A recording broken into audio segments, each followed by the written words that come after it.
Bom, então vamos lá, pessoal. No vídeo de hoje nós iremos falar sobre crises financeiras e Bitcoin. O Bitcoin resolve os problemas sobre as crises financeiras da humanidade, tá bom?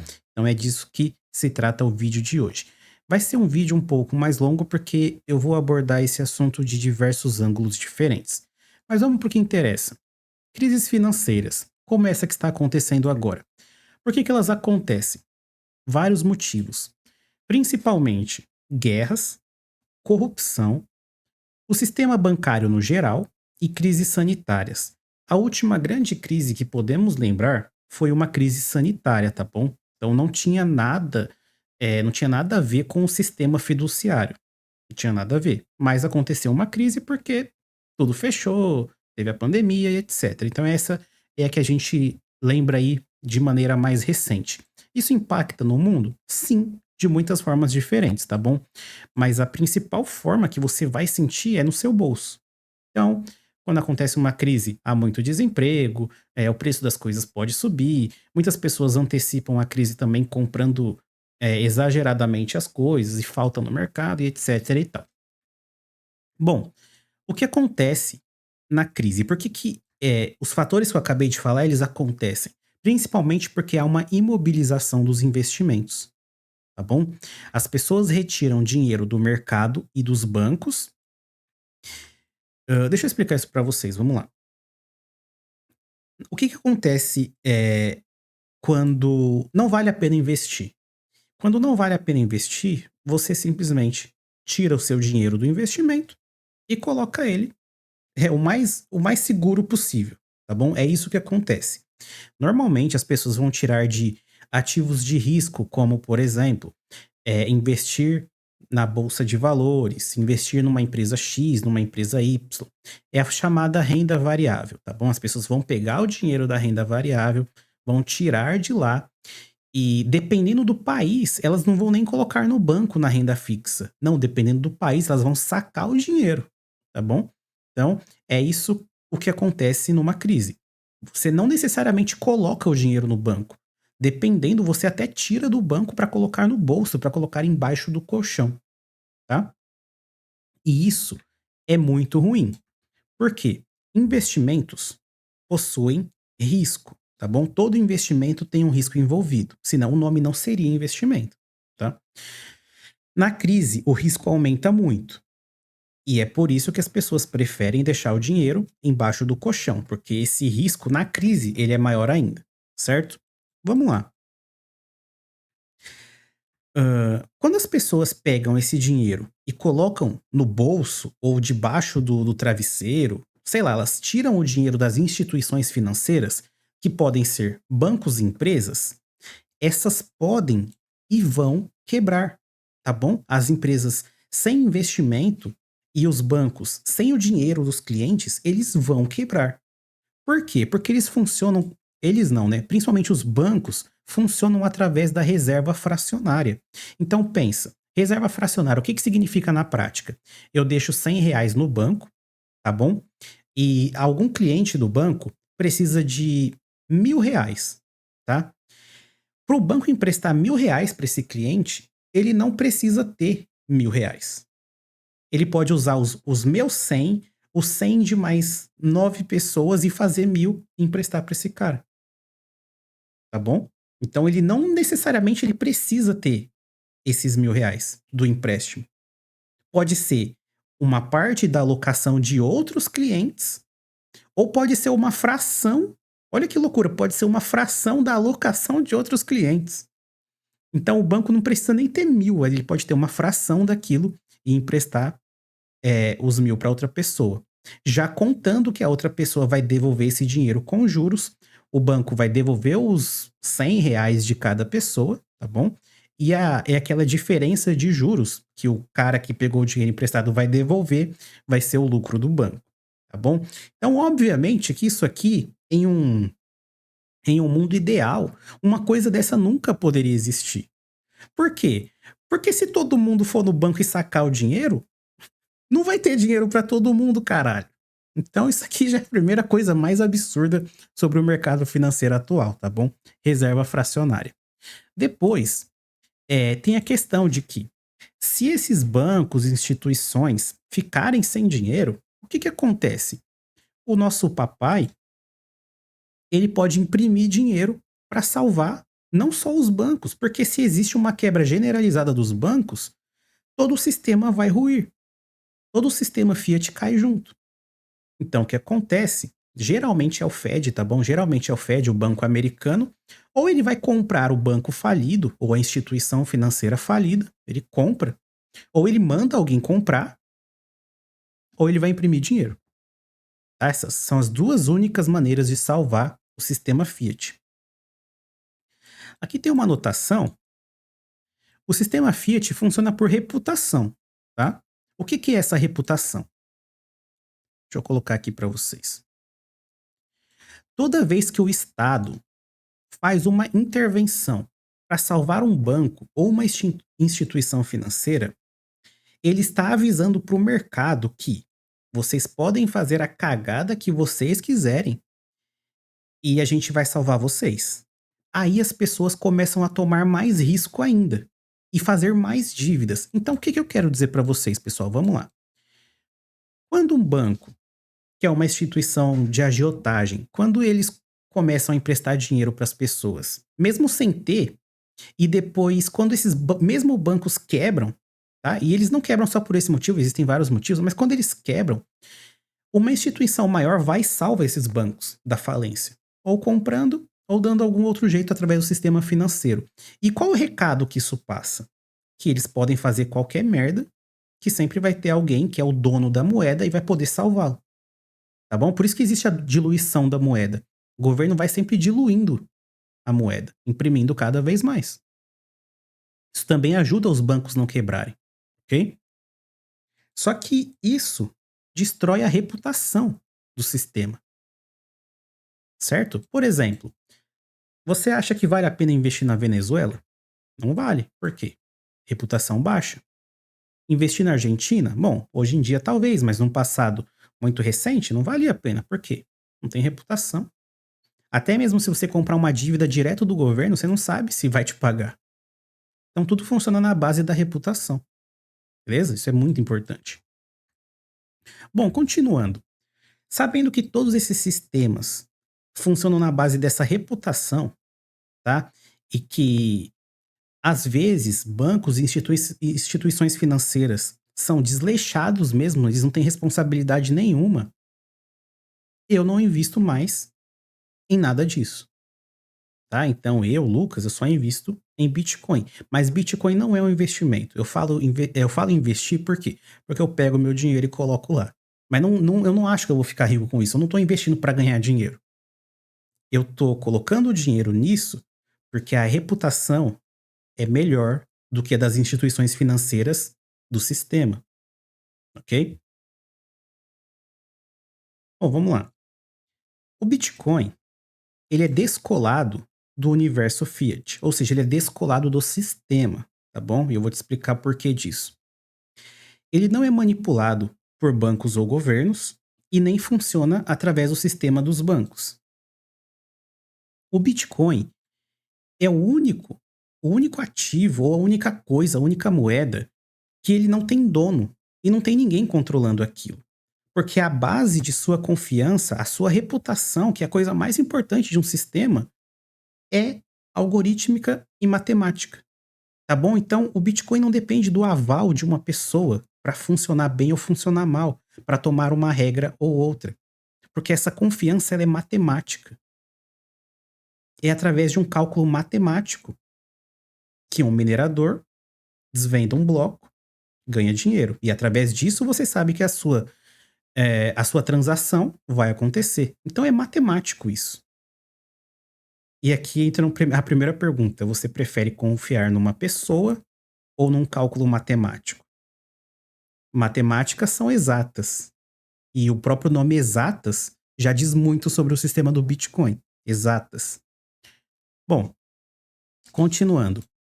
Lucas, mas eu entendi. O sistema fiduciário, o sistema Fiat, ele é fadado ao fracasso. Eu já percebi isso, já assisti seus outros vídeos, etc.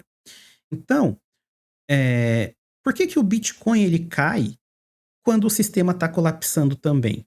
Se o Bitcoin ele é um ativo independente, por que, que o Bitcoin cai quando as outras coisas também estão caindo? Bom, a gente pode analisar o gráfico de hoje do Bitcoin e você vai ver que é exatamente isso. O Bitcoin, nos últimos 7 dias, ele caiu 18%. O mercado também está indo para o ralo de criptomoedas. E só no último dia ele caiu aqui 5,6. Até aí, beleza. O questionamento que foi feito, que me fazem, é real. Só que tem um problema nisso, tem um detalhe nisso. O Bitcoin ele é descolado, ele é completamente descolado do sistema fiduciário. Só que muitas pessoas consideram o Bitcoin um investimento.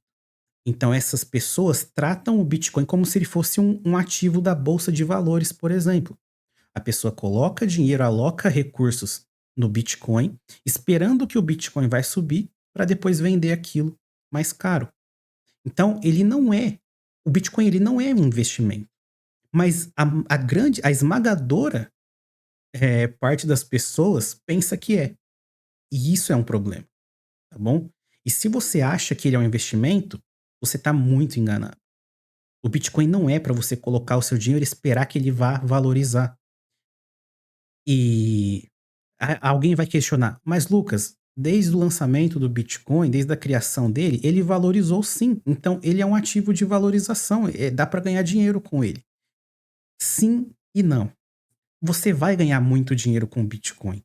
Isso é um fato. Se você ficar com ele por muito tempo, a sua tendência é ganhar muito dinheiro. Só que você não está ganhando porque ele está valorizando. Você está ganhando porque as outras moedas, o sistema está colapsando. Então, por exemplo, o Bitcoin perante ao real, ele só valoriza. Por quê? Porque o governo imprime mais real. Bom, e tá aqui o maior erro. As pessoas acham que o Bitcoin é um investimento. Elas querem colocar o dinheiro no Bitcoin e ver o gráfico subir para depois vender, sendo que essa não é a função da moeda, tá bom?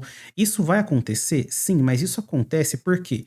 Não porque o Bitcoin está subindo de preço. Isso acontece porque as outras moedas estão se desvalorizando. Então lembra, o Bitcoin ele funciona na base do cálculo matemático. Ninguém está distorcendo o preço dele nem para baixo nem para cima. É como se ele tivesse sempre no mesmo preço, só que as outras coisas perante a ele estão caindo. Então quando você olha um gráfico como esse, você vê que o Bitcoin está crescendo perante ao dólar. Mas isso não é verdade. É como se o Bitcoin tivesse sempre o mesmo preço e o dólar estivesse caindo. Quando você analisa dessa forma, fica mais fácil de entender. Bom, e como tem muitas pessoas que consideram o Bitcoin investimento, quando a crise chega, as pessoas tiram o dinheiro do investimento. Consequentemente, as pessoas que acham isso do Bitcoin fazem a mesma coisa com o Bitcoin. Só que as pessoas que entenderam o Bitcoin não tiram o dinheiro do Bitcoin. Eu, por exemplo, não tiro, nunca tiro. É sempre compra e nunca venda. E você vai achar várias pessoas que fazem a mesma coisa que eu, porque são pessoas que realmente entenderam os fundamentos do Bitcoin.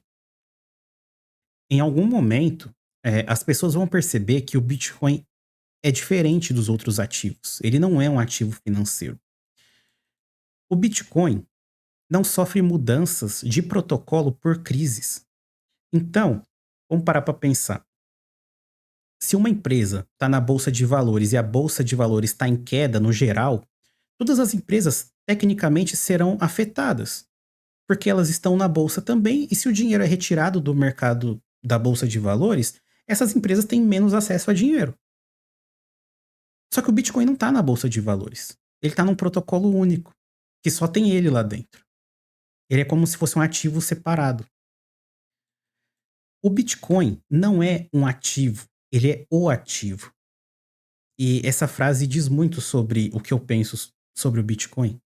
Ele não é um ativo, ele é o ativo. O Bitcoin não pode ser precificado em dólar. O dólar deve ser precificado em Bitcoin. É esse o pensamento das pessoas que entenderam ou não o Bitcoin. Você não junta real para comprar Bitcoin para depois trocar para real de novo. Não, você só compra Bitcoin e fica com o Bitcoin. Se um dia for muito vantajoso para você vender, beleza, você vende. Mas na hora da troca, você tem que entender que você está trocando um ativo muito escasso por algo que qualquer um pode manipular. Ou seja, Não importa se 99% das pessoas venderem os seus bitcoins, ele continuará com os seus fundamentos, ele continuará sendo exatamente a mesma coisa. Não importa se ele custa R$ 1 ou custa R$ 1 milhão, ele é igual, ele é idêntico. Quem sofre mudanças é o mercado. O Bitcoin ele sempre continua a mesma coisa. O preço dele muda, sim, mas o preço dele muda baseado no sistema econômico atual. O que aí já está errado. Porque o Bitcoin, ele deveria ser a métrica para o sistema atual. Ele não deveria ser precificado com as coisas do sistema. Ele deveria ser o sistema. Afinal, você quer que o sistema seja justo. E o Bitcoin é justo. O sistema não. O sistema atual não. Você tem que parar de enxergar o Bitcoin como uma coisa financeira. Ele é mais uma régua moral. Ele é uma régua moral. Porque todos os ativos da atualidade podem ser fraudados de alguma forma. Ele não. Beleza? E tem aquela parada, Lucas, mas como assim o Bitcoin é tão descolado do sistema financeiro atual se existe o Bitcoin tem um dono que criou ele e tal, e também tem os ETFs de Bitcoin, onde as grandes empresas, megacorporações, os metacapitalistas compram Bitcoins? Bom, a questão é bem simples. O dono do Bitcoin, se ele voltar hoje, ele não consegue fazer absolutamente nada com a moeda. O que ele tem é uma grande quantidade de moedas. Mas se ele pegar aquilo e vender tudo, o preço vai cair, todo mundo vai comprar e ele vai ficar sem. É isso que vai acontecer. Ele não tem tanto Bitcoin assim para fazer o gráfico descer 50, 70% sozinho. Não. E sobre os ETFs, sim, as grandes empresas compram Bitcoin por ETFs, tá bom? E ou pessoas também compram Bitcoin por ETFs, pessoas jurídicas, né? Mas o que eles têm de Bitcoin não chega a 5% da moeda. Ou seja, eles não têm poder nenhum sobre a rede e o que eles têm de Bitcoin é uma parcela ínfima. E, e é como eu falo, como o protocolo não sofre mudanças, a única coisa que sempre vai variar é o preço. E é o que você também deveria ficar atento. Como o Bitcoin sempre será o mesmo e a única mudança é no preço, quando o preço cai, o que você deve fazer? Se perguntar se é seguro ou não? Não, você deveria comprar. É exatamente isso. Não tô falando que você tem que comprar, tá? Eu não sou aqui eu não tenho meu cartãozinho de quem possa te dar conselho de compra, não. Mas eu tô falando o que eu faço, beleza? Bom, para fechar isso, vamos voltar aqui no tema principal do vídeo. Eu até anotei aqui, ó. Viajante, não esqueça de voltar nos problemas. Não participe do problema. O que eu quero dizer com isso? Sempre terá guerra, sempre terá corrupção. O sistema bancário sempre entrará em crise. Sempre haverá novas pandemias. Essas coisas sempre vão acontecer, tá bom? O que você pode fazer é não participar disso. Quando um país ataca outro país, muito desse armamento, muito do financiamento de uma guerra é comprado com a moeda do Estado. Por isso que você não deve mexer com a moeda do Estado. Você tem que pegar e se livrar dela o mais rápido possível. Se você guarda o dinheiro do Estado, você está indiretamente financiando a guerra. Corrupção, você não gosta de políticos corruptos que tiram dinheiro da merenda das crianças? Bom, então por que você investe na Bolsa de Valores? Por que você investe no Tesouro Brasileiro? Você está financiando corrupção. Os bancos que funcionam através de agiotagem, famílias que, sei lá, cometem sui alguma coisa porque se endividam com os bancos e perdem suas casas, juros extremamente agressivos dos bancos que acabam com famílias. O único jeito de não financiar isso é comprando uma moeda que eles não têm poder, tirando o seu dinheiro do sistema. Quanto mais você deixa dinheiro no sistema, mais você financia essas coisas, certo? Crise sanitária. Ah, aconteceu uma crise sanitária, vamos prender todas as pessoas em casa. Se você não concorda com isso, por que você financia o sistema? Certo? Enfim, quanto mais se estuda o Bitcoin, mais se percebe que o Bitcoin não é cara, ele não é só uma moeda, ele é mais como uma régua moral. Inclusive eu mesmo li várias notícias e vídeos hoje sobre a guerra, vai ter terceira guerra, vai ter, crise, o Japão tá quebrando e eu só olho pra isso e vou jogar meu videogame, porque, pô, o ativo onde tá alocado o meu dinheiro, ele não vai sofrer mudança nenhuma, ele vai continuar sendo a mesma coisa, o fundamento vai ser sempre o mesmo. Então, quem tá no sistema fiduciário aí que aperte as mãos, se abrace e faça suas orações aí, mas eu não vou participar disso, beleza? Bom, e se você tem alguma dúvida aí sobre o vídeo, quiser criticar, se você não concorda, o tempo vai dar aí a sua resposta. Falou? Vejo vocês na próxima.